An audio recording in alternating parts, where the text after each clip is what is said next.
Story time with Mrs Dorne. The Enormous Chocolate Pudding by Scoular Anderson. From the moment he climbed out of bed, the King of Sirocco knew it was going to be one of those days when everything went wrong.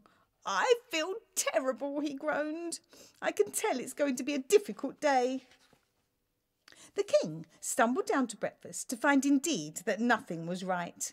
His egg was cold, the toast was burnt, and when he took a sip of his tea, he discovered there was salt in it.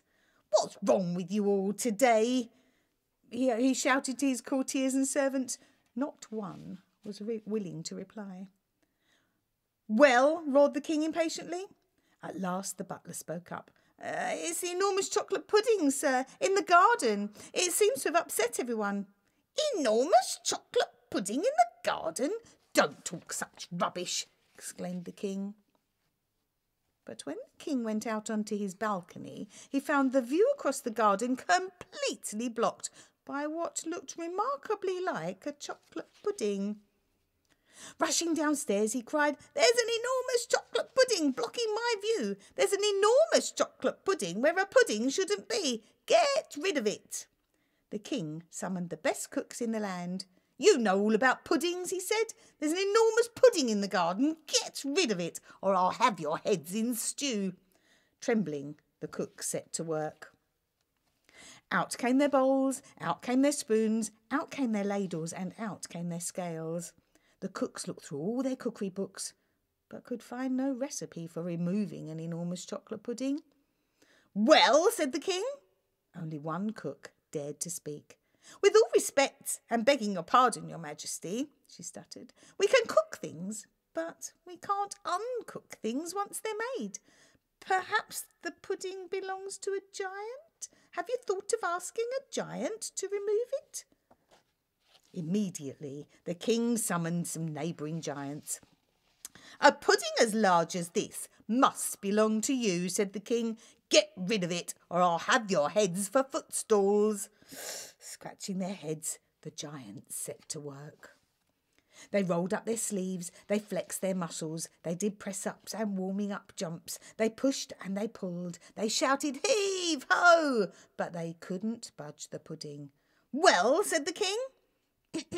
"We're very good at tug-of-wars, and we're very good at lifting weights," complained one of the giants, "but puddings are almost impossible to shift. They're slippery and they wobble, and it's very difficult to get to grips with them. I think this is a job for the guards."